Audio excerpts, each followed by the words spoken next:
on the call today as we share some exciting developments in our grant making evolution here at the Community Foundation. Really giving our nonprofit organizations that we know and support and want to foster, those that we do and don't know yet, I guess, an opportunity to really tap into some much larger grant making capacity than we've been able to do before. So it's a new process for us, and we're grateful to have all of you on the call as we both learn together how this process will come together. So with that, I'll turn it over to Ellie. Thanks, Shelly. We have one other staff member on the call. I believe she might be eating lunch, so she doesn't have her camera on, but Ann Barber is also with us. There's Ann waving hello. She will be monitoring chat for us. So if you have questions as you go along, feel free to put those in the chat. We will have time at the end for questions as well. And I apologize in advance. I have two screens, so I may or may not be looking at you as I speak, but want to make sure you know I am fully present. So we are going to go right into the thick of things here and get moving with our fall grants information. So an overview of what we're going to chat through today. We're really going to talk a little bit at the beginning about our grant making strategy, why we've changed things up a bit. As many of you know, this is a new process. Things are going to look a little different this year. So we're very excited to share that with you. We will talk through what that looks like. It's going to be a three-prong approach. So we'll talk about those three different kind of pieces. But really the meat and potatoes of today is going to be the community impact grant. So our fall grant cycle for this year will go through the purpose, the eligibility, process and timeline pieces, and then some resources for you. I do also have a little bit of a walkthrough of the grants portal at the end. We're still using the same portal we've used previously, the Foundit system. So those of you that are familiar with that, don't worry, that hasn't changed. That's all the same, but we'll walk through that a little bit as well. And then we'll have some time for Q&A at the end. I will probably be a broken record, but we don't want to dive into like very, very specific nitty-gritty, your specific request, what you want to be asking for this time. We're going to try to keep it high level, keep it kind of for everybody so we can record this session and send it out. Those questions that are app specific, that are organization specific, reach out to me. I'd love to chat with you about what that looks like. So keep those specific app questions, shoot those to me in an email, give me a call. But we would love kind of high level questions throughout. So feel free to put those in the chat as we go. Feel free to stop me. But otherwise, we're just going to kind of dive into what we've got going on. So our grant making strategy, really, we have been moving in this direction for a while, but we're trying to lean into that role as a community funder. So we've been learning a lot with our peer funders across the state, across the country. And one of the best practices in grant making is really making fewer larger grants. And as always, we're going to try to be very transparent about communicating our priority areas, communicating what we will and won't fund so that you're not spending a lot of time on the front end on requests that we already know aren't a priority area for us. So hopefully today we'll give you a little bit more idea of what we're looking for in this fall round and what the spring round will look like as well, so you can kind of see where your organization's request might fit. We'll be doing impact grant making, so larger grants, trying to move the needle on projects and ideas. We really are looking for community-wide benefit. We'll talk through what that looks like. But we will also continue to provide operational support. So those spring capacity building grants, that's going to be our operational support. We know that's really important funding for small organizations, especially for BIPOC-led organizations, for some of those grassroots orgs that are new and starting. We know that's important dollars and not something you can find through every funder. So we will continue to provide that support. It's just going to look a little bit different moving forward. So our three-prong approach, we've been calling it internally, is going to be a fall cycle of impact grants. So that's what we'll really dive into today. We'll have 5 $25,000 grant awards this year. Those are going to be based in program and capital campaign support. So capital campaign support is new. We have not done that in the past. That I know is a big thing for some folks as you're kind of working through what you want things to look like in the future and lots of growth happening in a lot of orgs. So impact grants in the fall. Then in the spring, we'll be doing a cycle of capacity building grants. That's going to be February to May timeframe. Those will be smaller grants, so they'll be $250 to $2,500 grant awards. That is the operational support. That's, hey, we need a new printer. Hey, we need to keep the lights on and pay some utility bills. Really kind of any operational support that you might need will happen through that spring cycle. Then we have a third cycle. That's really year round. So it's kind of two rolling cycles. This is not a competitive or application-based cycle. So our giving catalog is that year-round, always happening on our website cycle. That's requests from any 501c3 nonprofit serving the county. You can have one request up per cycle, and that's all community and donor funded. So right now we're keeping those request program support. We're keeping them 10,000 or under, but you can have one request per cycle. So we just closed out our pilot cycle, the first go around, and they're open again from July 1 through December. So that will be the first kind of rolling cycle for this fiscal year. Make sure that you do have something up there. That is where our donor advised fund holders will be funding. That's where our community members will be funding, and just a great place to keep something up all the time. As a way to get support from our community and get your name out there as well. So that piece, we have a whole kind of info session just on the giving catalog on our website if you want to take a look at that, or shoot me questions. But the request form is on the website under the giving catalog page.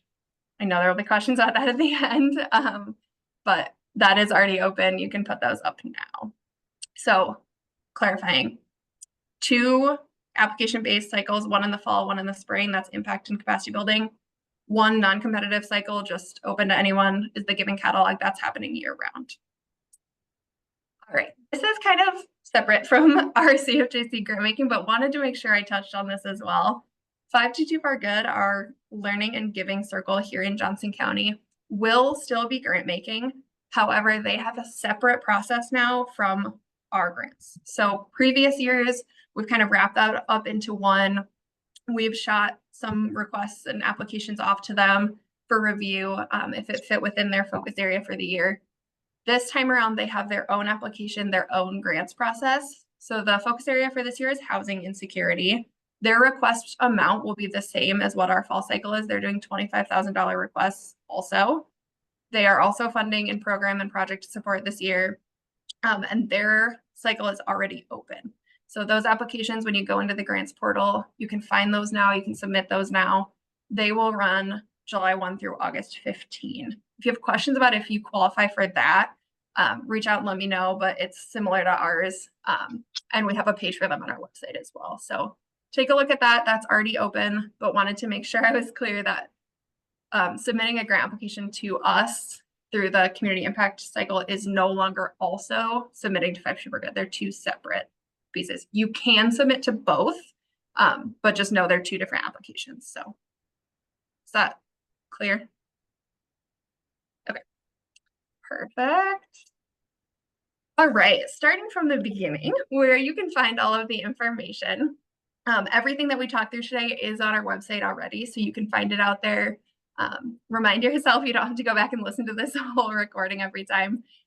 All of the resources are out there for you. So where you can find it on our site is cfjc.org. Right on that main page, this is a screen grab from our website currently. This slider, if you click anywhere on that slider on the Learn More button, or anywhere on it, it will take you directly to the Community Impact Grants page where all of the information lives.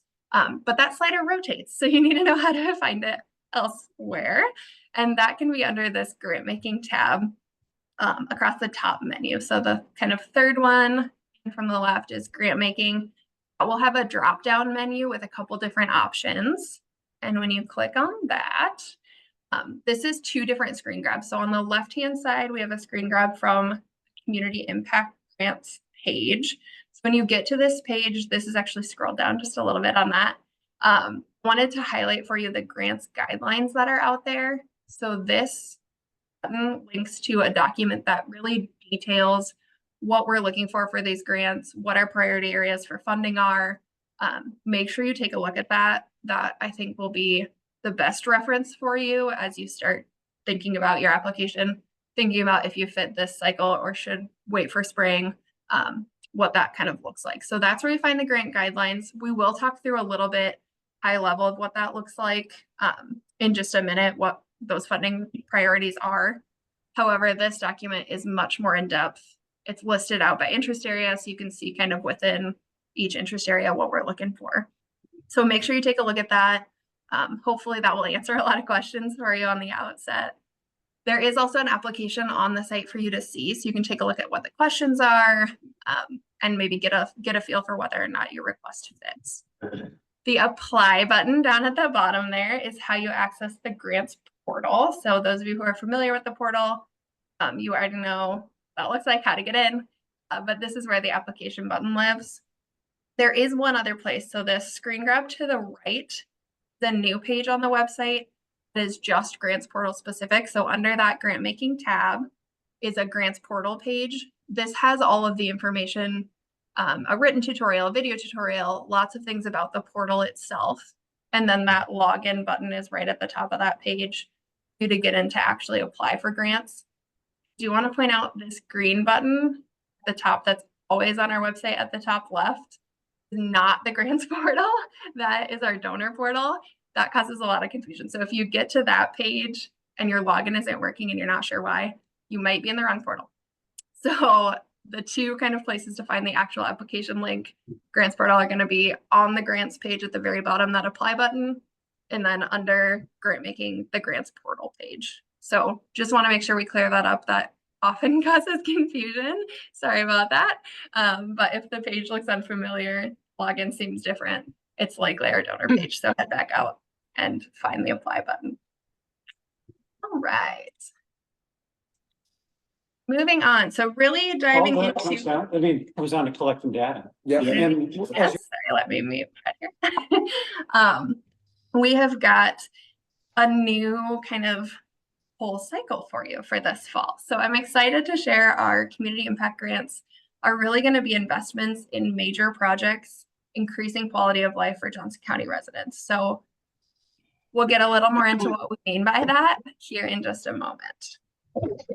Eligibility requirements are going to be similar to other years. So Section 501c3 of the IRS code, anyone with a fiscal sponsor, units of government, those same kind of folks. If you're not sure if you qualify, let me know. We can look into that. If you need a fiscal sponsor, let us know. We can talk through what that looks like.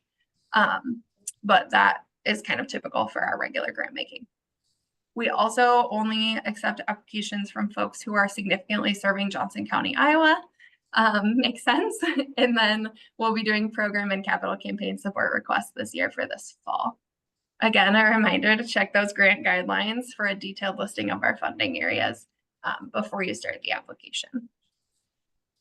So some of the kind of broad areas of funding that I want to talk through that work in any of the interest areas are going to be these things here on the screen. So doesn't necessarily have to be all of these things. However, these are some of the things that we're preferring to fund this time around. So equity-centered strategies and programs, collaborative requests are great. It doesn't have to be a collaborative request, but that is a great thing that we're looking for. We love to see those come in. We also are a funder who appreciates leveraging the awards. So we are not a funder who wants to fund the whole project and leave it there. We would love for you to be able to use this grant award to obtain funding from other funders, from other partners, to really kind of get a larger impact for our community. So we can talk through what that looks like if you have questions about that as well. Infrastructure. So we will be doing capital campaign support this time around. That's new. Quality of life, again, new and collaborative programs that are increasing quality of life for our residents here in the county, and transformational work. So programs that are working at systems change level are really things that we are looking for in this grant application. So our timeline for this go around is going to be August 1st through the 31st. The applications will be open. The app is already previewable on the website, so you can take a look at that and start seeing what you need to compile. But pretty similar to previous years, program support grants is what it's going to look like. We'll do community evaluations and review in September, October, and then our grant celebration and awards will be early November. So we are also still doing that community review step in there. Just want to make sure I highlight that. A few FAQs before I get into resources. We will only be accepting one application per organization. Again, you can apply وليد بقى Actually, محتاجة we're تعود good. الأسلمة وليد يوم المفروض and for our spring capacity building grants as well. Sorry, muting. And so you can have one kind of application per cycle, if that makes sense. The other piece of that, all of our grants management stuff is on that grants portal page. So if you have specific questions about the portal, FAQs on that, that's all listed on the grants portal page. So you can find it there. If you have questions about password or getting in, you may need to email me and we can work through those pieces as well. I know the password request reset has not been working for folks, so apologies there, but reach out to me if you're having issues.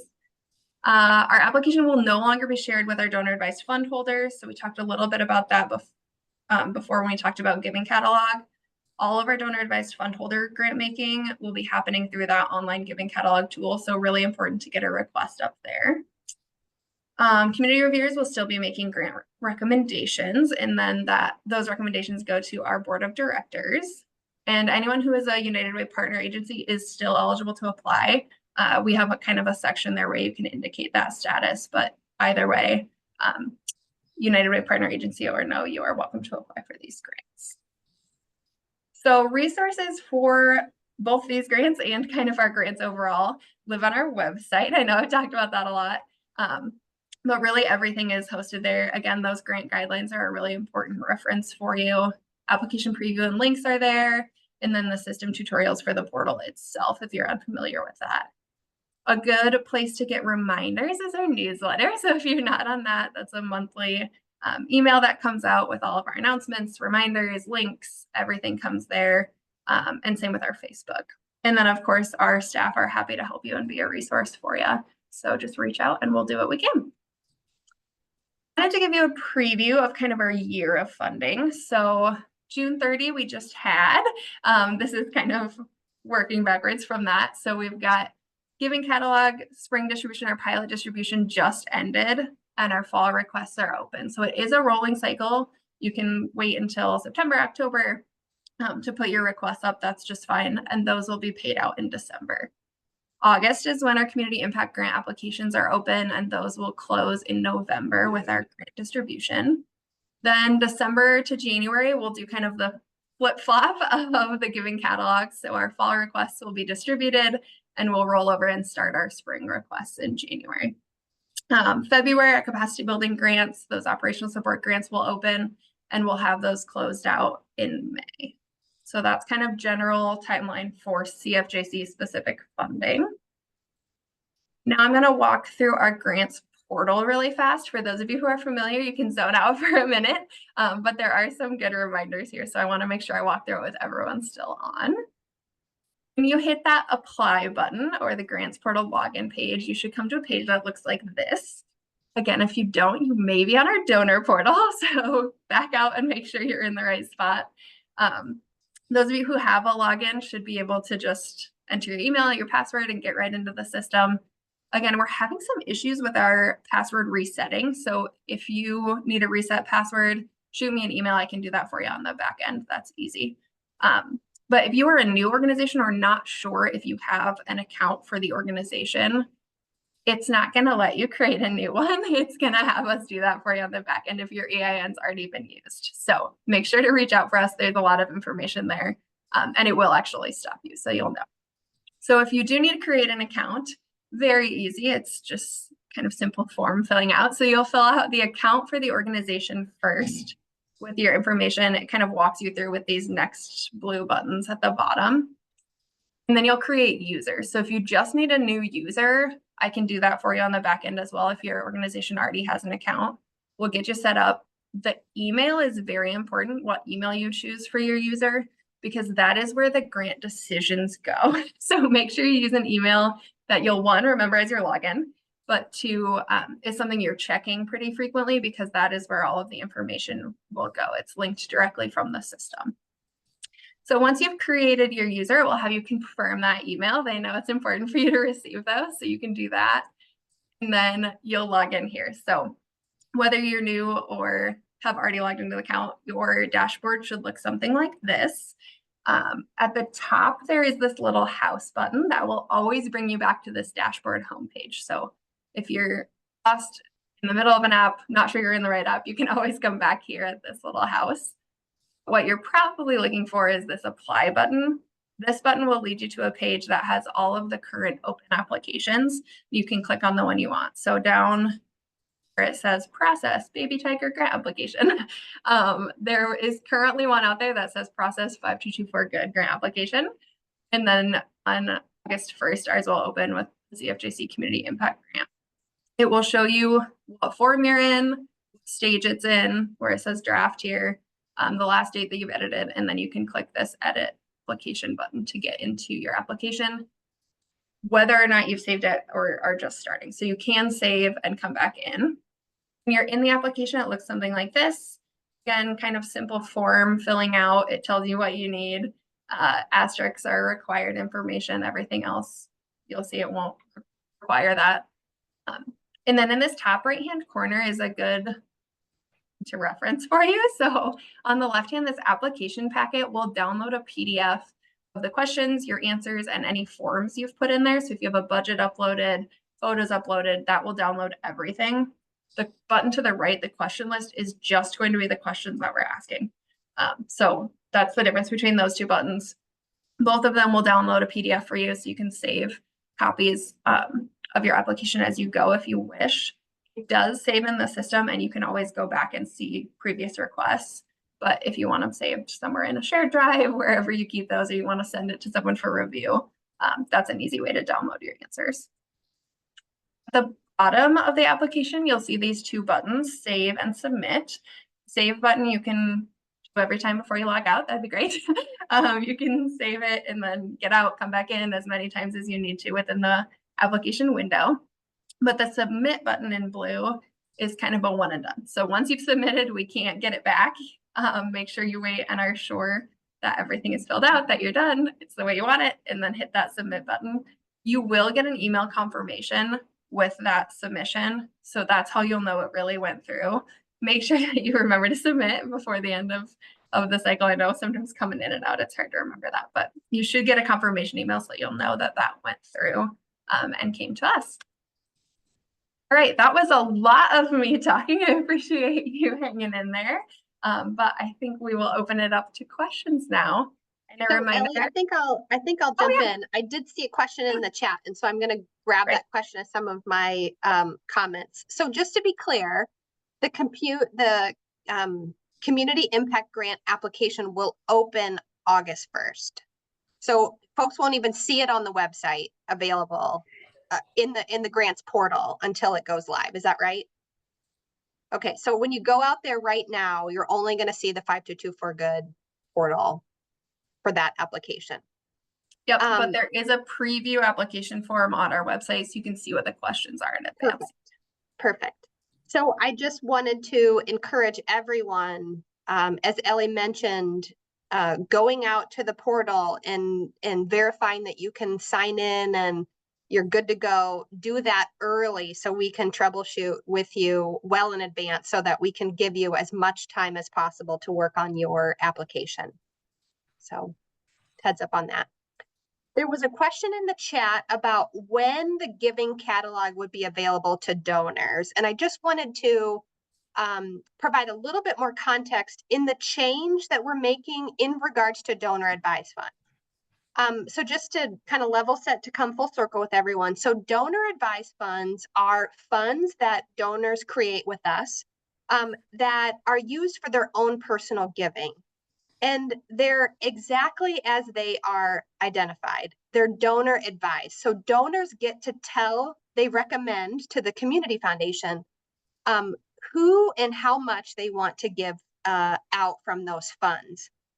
As a process, we have always encouraged our donor. So we want those funds, as you know, the funds come into the Community Foundation and we hold them.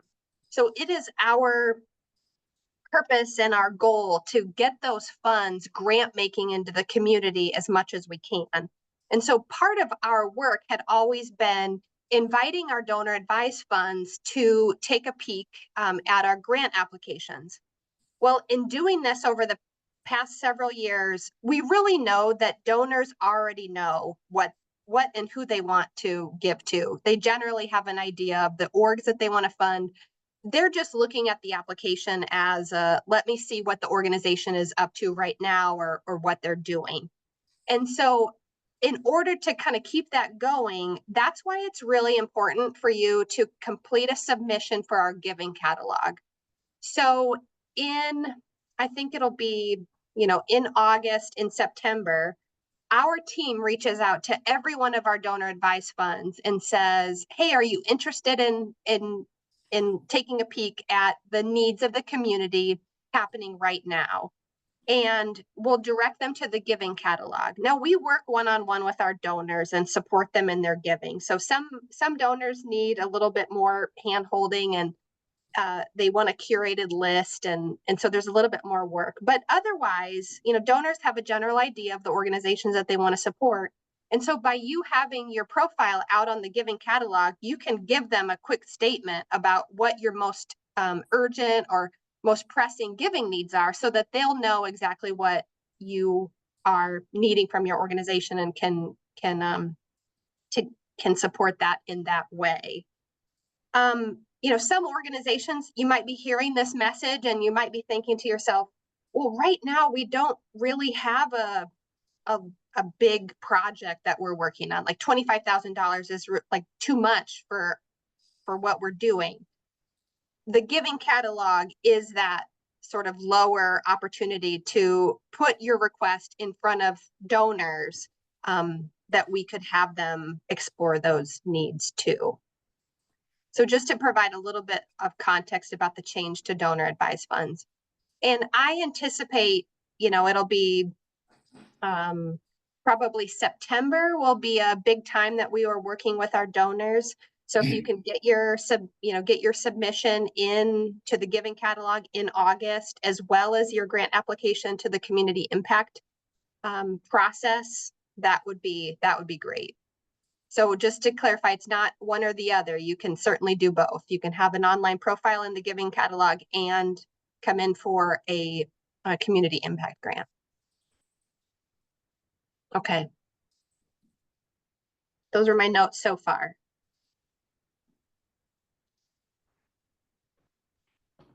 All right, a couple other things in the chat. Laura, you asked about elderly donors who may not be online interacting with the catalog.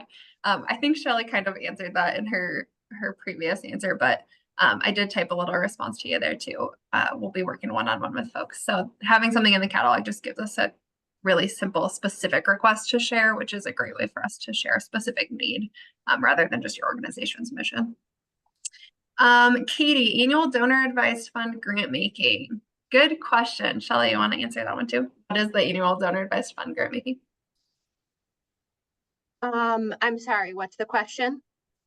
I think, Katie, are you asking for amount? I don't know if she's able to unmute or not. Yeah, Katie said, what is the total grant making? So CFJC as a whole grant makes about $2.6 million a year. So a lot of that is coming from our donor advised fund holders. Not sure if that answers Katie's question specifically. So the reason that it's challenging for us is because we really have no for the donor advised funds, we can't count on those dollars being used for community grant making because they are donor advised. A donor isn't required to make a grant from those funds, but we encourage them to do so. So each year that amount that they're granting can fluctuate based on whatever the donors giving interests are. One criticism that we've received over the years, so I've been here 6 years, there were organizations that felt like the process that we had in place for taking your grant application and then allowing it to be funded by a donor advised fund was really taking that application out of consideration for the county endowment regranting fund dollars that we received. Because it's like, well, if we're going to put it in that pool for the donors to fund, then they're not getting access to the county endowment regranting fund dollars. And this change completely separates those two. These dollars being granted are exclusively coming from the County Endowment Regranting Fund program. Couple more answers here. Nikki, will donor advised funds have opportunity to give operational funding? Yes, of course. They are always welcome to do that.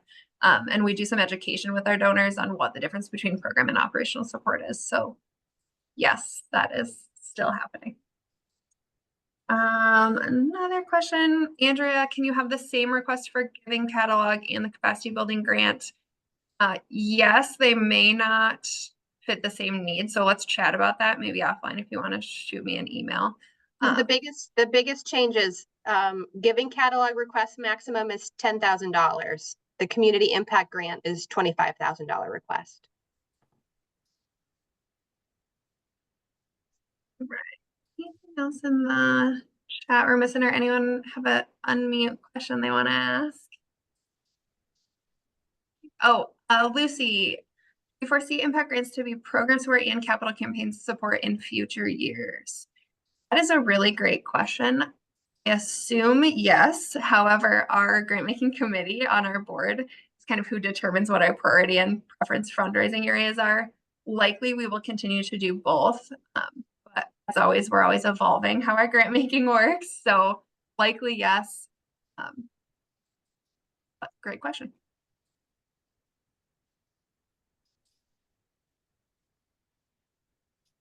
Any other questions for the good of the group? I foresee a lot of emails in my inbox coming. Your funding goal is met, does it get taken off the giving catalog? Good question. Yes, so if your fund reaches the full amount before the cycle quote ends, it's a rolling cycle, but before that cycle ends, we can pay that out early, or we can hold it and wait until December. Kind of, that's up to you. We'll let you know when it hits the top amount. And then you could put a new one up if you wanted to. Ellie, I think there was a question about donor advised funds and whether they would be funding program. The question left, I can't quite see it. Oh, sure. But yeah, so when our donor advised fund makes a gift, they're making a gift to your organization, and it can go for either. If a donor puts any specific restrictions or goals in mind for what they want to support, maybe it's a specific service line in your organization that you run, we'll be sure to communicate that to you.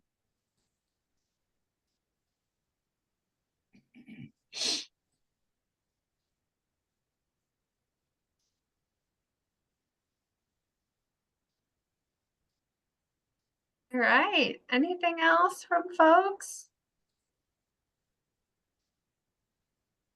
Questions, comments? Perfect. Well, we will get the recording up on the website before the end of the week. So if you need to circle back on anything, feel free to do that. Or if you have other folks on your team who couldn't be here but want to know what's going on, share it with them. Otherwise, I will look for plenty of emails and phone calls in the coming couple of weeks.